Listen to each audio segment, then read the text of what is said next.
Oi gente, eu sou Paulo Serra, sou soteropolitano, nascido em 3 de setembro de 1953, calculem aí a minha idade, sou cartunista, vou falar um pouco da minha história para vocês me conhecerem um pouco mais, né? Uma vez me perguntaram quando eu comecei a desenhar, né? Eu digo que eu comecei a desenhar foi ainda com meu dedo nas paredes do útero de minha mãe.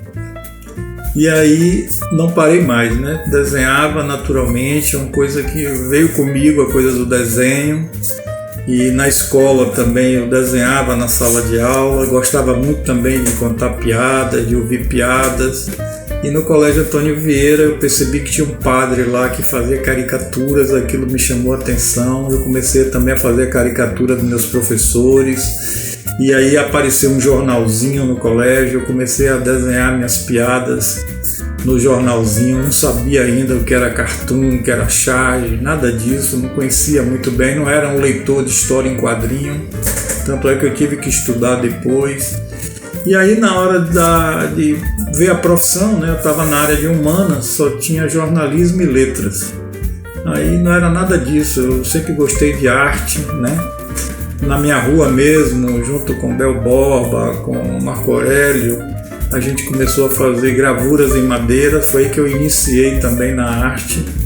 A gente começou a vender nossas gravuras na feira do Terreiro de Jesus, né? A gente fez um ateliêzinho lá na casa do meu avô, no Canela, e o ladrão tinha roubado as galinhas, e aí o galinheiro ficou vazio e a gente resolveu fazer um ateliê de gravura no galinheiro. E foi aí que a gente começou, né? Aí quando chegou no terceiro ano, nenhuma dessas profissões me interessava. Encontrei um amigo também do colégio, vamos para São Paulo tentar o vestibular e seguir publicidade, né? Aí fomos para São Paulo, tentamos vestibular, não passamos, voltamos, conversei com a família, disse, eu quero ir para São Paulo fazer publicidade. E aí a gente acabou, eu e meu colega, né, a gente indo para São Paulo e fazer publicidade, né? Aí eu entrei numa faculdade, não foi uma faculdade federal, nem estadual, uma faculdade particular, eu passei em duas, né? E aí escolhi uma melhor e aí segui meu curso de publicidade. E foi aí que também São Paulo, né, é uma cidade que a cultura realmente é muito pungente, né? Que você tem acesso a tudo, né? Veio até mim, não foi eu que criei o Mero veio até mim. Eu estava no ônibus em São Paulo, né? Da janela do ônibus, estava indo para educação física, quando eu vi uma parede com esse desenho, né? Com essa rachadura, ó, mais ou menos assim. Aqui apareciam os tijolos, né? Na parede. Aí eu fiquei com aquilo na cabeça, né? Poxa, parece uma pessoa. Cheguei em casa, copiei a parede, ó.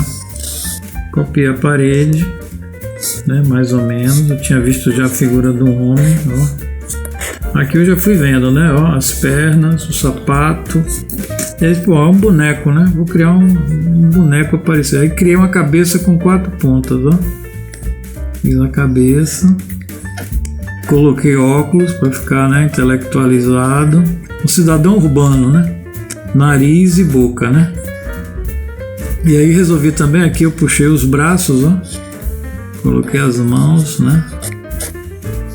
As mãos. Aí resolvi também colocar uma gravatinha nele, né? Porque é como se fosse a coleira, né? Cidadão urbano, um cara de cidade. Em São Paulo muita gente usava gravata, aí estava criada essa figura. Que nome dá ele, né? Aí eu lendo, encontrei um mero acaso. Aí falei, mero? Poxa, interessante essa palavra mero, né? Aí fui pesquisar. Mero, como substantivo, é o nome de um peixe, né? De água salgada, e mero adjetivo quer dizer puro, simples, genuíno, sem mistura. Pronto, aí assim, pronto, o nome dele vai ser Mero, né? Então aí ficou Mero o nome do personagem que acabou, né? Eu acabei trabalhando com ele na área ambiental, né? Aí as coisas foram chegando para mim assim. Então, gente, a Dona Maria, na realidade, era a dona da pensão. como era a Dona Maria? Dona Maria era gordinha, tinha um cabelo loiro, encaracolado. E quando eu estava doente, ela levava um chá, um remédio, né? Eu morava na pensão dela. Lá já tinha o almoço pronto, eu lavava a roupa também da gente. Então eu tive minha Dona Maria foi uma espécie de mãe para mim lá, né? Aí sem querer, depois que eu fui descobrir que a minha personagem Dona Mera foi inspirada em Dona Maria fisicamente, né? A forma física nessa portuguesa que tenho muito carinho por ela também. Bom, então, na realidade, eu fiz o seguinte: o Mero, um personagem ecológico, eu fui estudar ecologia, comecei a trabalhar nos primeiros jornais tabloides ecológicos do país, que foi o Raiz de Santos, depois no Ecojornal, um jornal também de São Paulo, que tinha circulação nacional. Lá eu tinha uma página inteira do Mero, era um tabloide, também fazia a capa do jornal, ilustrava com charges políticas, né? Porque você não pode ficar também só no viés ecológico, né? Eu tive que ampliar meu leque de assuntos, de temas, né? Fazer humor político, né? Ilustração de matérias para jornal, revistas. Então São Paulo tem um campo maravilhoso, né? E eu consegui publicar em revistas da editora Abril, da editora 3, né, uma revista Exame também, fiz várias ilustrações para a revista Exame, consegui publicar um cartoon meu na Status Humor, que era uma revista de 90% de estrangeiro e 10% de brasileiros, eu consegui publicar, então tenho muitas publicações. São Paulo realmente é um lugar fantástico culturalmente para você crescer dentro de qualquer área, né? Então a ideologia do personagem foi o seguinte: o Mero altamente ecológico, né? A Dona Mera também gosta de plantas e toda aquela coisa da casa, das plantas, do jardim, e criei o Merinho, né? O Merinho veio ser o quê? O personagem antagônico, né? Como se fosse assim, você tem no filme o mocinho e o bandido, né? Então o Merinho veio fazer esse papel que eu tirei exatamente da minha relação com meu pai, né? Então eu e meu pai, a gente tinha uma relação não muito boa, né? Um pouco antagônica, questão de valores, etc. Então eu criei o Merinho, exatamente um menino antiecológico, um menino assim agressivo com a natureza, impiedoso, entendeu? Para justamente ter o gancho do pai e a mãe ensinar para o filho. Então isso para mim era importante. Então dentro da própria família, né, eu tinha um mote para poder passar a questão da educação, porque na realidade esses personagens viraram personagens de educação ambiental, né? Porque tudo que eu fazia com eles, né, inclusive um professor meu, o professor Adilson, né, de Fundamentos da Comunicação na faculdade, quando eu levei meus primeiros desenhos do Mero, ele me disse: olha, Baiano, se você manter seu personagem sem falar, você vai se dar bem. Porque inclusive eu era fã do Charlie Chaplin, né? Achava maravilhoso os filmes de Chaplin, né? E consegui manter o personagem sem falar. Então isso aí você tem dois lados, né? Você tem o lado que você se comunica com o mundo, né? Que quando eu emitia um balão do Mero falando alguma coisa, eu desenhava no balão. Então você tem que decodificar o balão para entender o que é que o Mero está dizendo. E por outro lado também você atinge o mundo inteiro, porque não tem barreira de língua, né? Então a arte visual ela comunica em qualquer fronteira, você pode ser japonês, inglês, alemão, você comunica para todos. Então o Mero tem isso, né? E outra coisa também, comunicar com crianças que ainda não são alfabetizadas, né? Trabalhei muito com crianças pequenas, né? Desenhando na hora, apresentando o Mero, ensinando as crianças a desenhar o Mero, fiz muito isso, né? E tem muito desenho de crianças também. E aí entrei nesse viés, né? Também da trabalhar com a criança, essa parte infantil através do Merinho. E lá em São Paulo mesmo eu já comecei a mandar, em 78 eu já mandava minhas tirinhas para o Jornal à Tarde. Aí cheguei a publicar 78 e tal, aí daqui a pouco parou as publicações, né? E aí disseram que não, na Bahia não tem poluição, isso é coisa de São Paulo, né? Que eu mexia muito com a questão da poluição, né?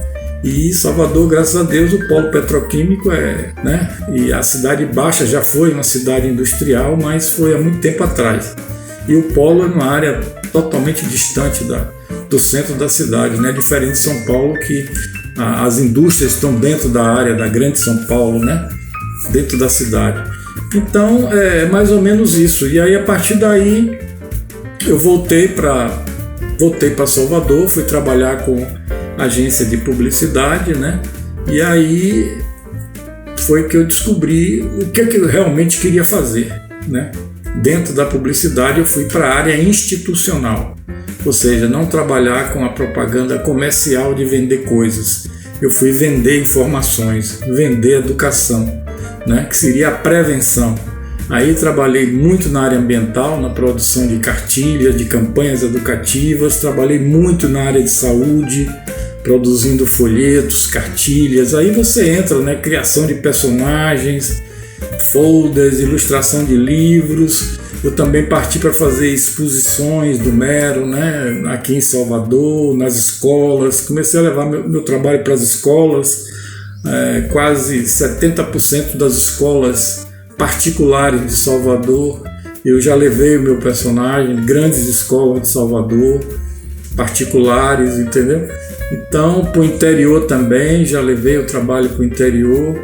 E as tiras no Jornal à Tarde, né, era uma tira semanal, onde eu pegava o assunto, né, da semana mais importante do que acontecia na minha rua, no meu bairro, em Salvador, na Bahia, no Brasil ou no mundo, aonde acontecesse alguma coisa voltada à questão ambiental, o Mero estava lá. Então imaginem vocês, de 1976, aí voltei a entrar no Jornal à Tarde, voltei para Salvador, em 82 eu retornei ao Jornal à Tarde e fiquei de 1982 até 1995, então publicando direto, semanalmente. Então, na realidade, gente, eu acabei me transformando num historiador ambiental, né? Porque eu registrei em tirinhas semanais a história ecológica de Salvador, da Bahia, do Brasil e do mundo. Então, atualmente, eu tenho trabalhado também com a questão da história da Bahia, que é uma coisa que eu sempre gostei, comecei a estudar, me aprofundar, e hoje eu tenho várias palestras também, não só na área ambiental, né, que eu já fiz muitas. Eu transformei minhas cartilhas em palestras, né, e publicações foram quase 100 cartilhas e livros, etc. E aí, ultimamente, eu tenho trabalhado ilustrando a história da Bahia de Salvador e fazendo também passeios a pé, de escuna e de ônibus com moradores da própria cidade para conhecer melhor a história de sua cidade.